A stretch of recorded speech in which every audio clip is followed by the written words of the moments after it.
होगा कि हम अपने अंदर झांकें, क्योंकि परमात्मा हमारे भीतर विराजमान है ना। मान के चलिए कि हमने कहा कि यहाँ पे एक पत्थर है, उस पत्थर में परमात्मा है, उसकी पूजा करते हैं। बुद्धिमान व्यक्ति क्या करेगा?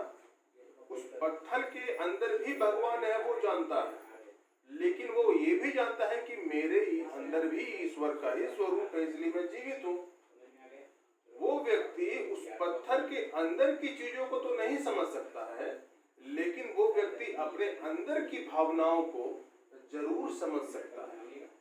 इसलिए बुद्धिमान व्यक्ति साधना करेगा, अपने आप को पहचानने की कोशिश करेगा, और जो खुद को पहचान गया वो परमात्मा को सरलता से पहचान पाएगा। अर्थात परमात्मा हमारे भीतर मौजूद है, हमें बाहरी दुनिया में परमात्मा को खोजने की जरूरत नहीं है, परमात्मा तुम्हारे अंदर है ना। उसी प्रकार तो मैं ये कह रहा था कि 84 लाख योनियों के बाद एक बार मनुष्य का जीवन प्राप्त होता। आप देखेंगे कि बाजार में, शहर में बहुत सारे जीव जंतु हैं, जानवर हैं और हम मनुष्य हैं। तो कुछ तो ऐसी विशेषता होनी चाहिए जिससे हम ये कह सकें कि जानवर और मनुष्य के बीच में क्या अंतर है। जानवर के पास विवेक की कमी है, जानवर के पास विवेक की कमी है, मनुष्य विवेकशील प्राणी है। इसका अर्थ ये होता है कि अगर आपके सामने कोई कुत्ता है, अगर आप उसको एक रोटी देते हैं तो आएगा, फिर एक डंडा मारेंगे फिर भाग जाएगा, फिर एक रोटी देंगे फिर आ जाएगा। लेकिन क्या ये ऐसा मनुष्य के साथ करेंगे तो मनुष्य ऐसा करेगा? नहीं करेगा। मनुष्य वहां से उसका मन दुखी होगा और वहां से वो चला जाएगा। इसका अर्थ ये होता है कि मनुष्य एक विवेकशील प्राणी है ना। लेकिन आज का जो मनुष्य है वो अपने विवेक को खोकर, है ना, वो अपनी विवेक को खोकर इस मायावी दुनिया में भटक सा गया है ना। इस मायावी दुनिया में भटक सा गया है। कोई हमारे युवा सिगरेट की लत में बेचैन है, कोई किसी लड़की की लत में बेचैन है, कोई मांस मछली हिंसा के रूप में बेचैन है, कोई जात समुदाय संप्रदाय के हिंसा में बेचैन है ना। लेकिन कोई भी अपने धर्म की ओर नहीं बढ़ पा रहा। अब हमें समझना ये जरूरी है कि धर्म का मतलब क्या होता है। क्योंकि हम विवेकशील प्राणी हैं, इसलिए हमें हमारे लिए समझना बहुत ही ज्यादा आवश्यक है। धर्म का मतलब होता है जो हम धारण किए हुए हैं। जैसे आग का धर्म है जलाना।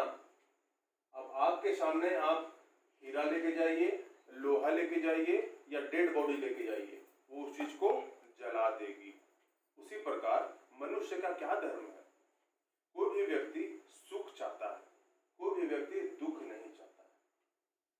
आप कभी भी अपने जीवन में कुछ भी काम करते हैं, चाहे वो रोजगार हो, चाहे वो शादी हो, चाहे वो बच्चे हो, है ना, या बच्चों को स्कूल भेजना हो, चाहे वो अच्छे पकवान खाना हो, क्यों करते हैं?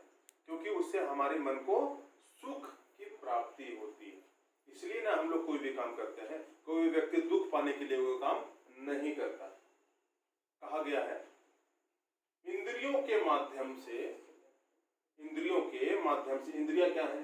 आंख, कान, नाक, जीभ, ये सब क्या है? इंद्रियां हैं। इंद्रियों के माध्यम से जब मन सांसारिक वस्तुओं के संपर्क में आता है तो सुख का अनुभव होता है। लेकिन जब मन आत्मा के संपर्क में आता है, आत्मज्ञान जब उसको होता है, तब मन को आनंद की अनुभूति होती है ना। तो मैं क्या कह रहा था कि कोई भी व्यक्ति सुख की ओर भागता है, अर्थात मनुष्य हमेशा सुख चाहता है। लेकिन इस सांसारिक जीवन में एक इच्छा पूर्ति होने के बाद तुरंत ही दूसरी इच्छा की जन्म हो जाती है ना। मान के चलिए कि आज हमारे पास कार नहीं है, तो रवि जी को पसंद है कि एक कार इनके पास आ जाए। ईश्वर की कृपा हुई तो एक क्या 10 कार आ जाएंगे। लेकिन इसके बाद इनका एक और इच्छा का जन्म होगा कि ये कार नहीं, मुझे तो अब बड़ा वाला कार चाहिए, है ना। इस प्रकार मनुष्य की इच्छाएं असीमित हैं, इसीलिए वो असीमित सुख की ओर भागता है। लेकिन इस सांसारिक जीवन में सुख जो है वो सीमित है। क्यों? क्योंकि सुख के साथ हमेशा दुख भी आता है।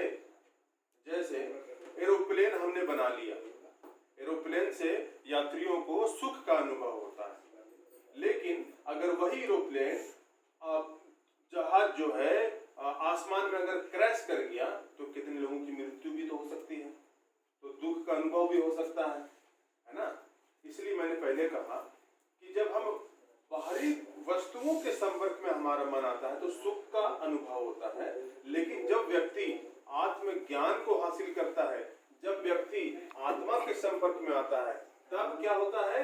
आनंद की अनुभूति होती है। और इससे क्या साबित हुआ कि मनुष्य का जो धर्म है वो सुख की ओर भागना है, लेकिन सुख तो इस संसारिक दुनिया में लिमिटेड है और सुख के साथ हमेशा दुख आता है।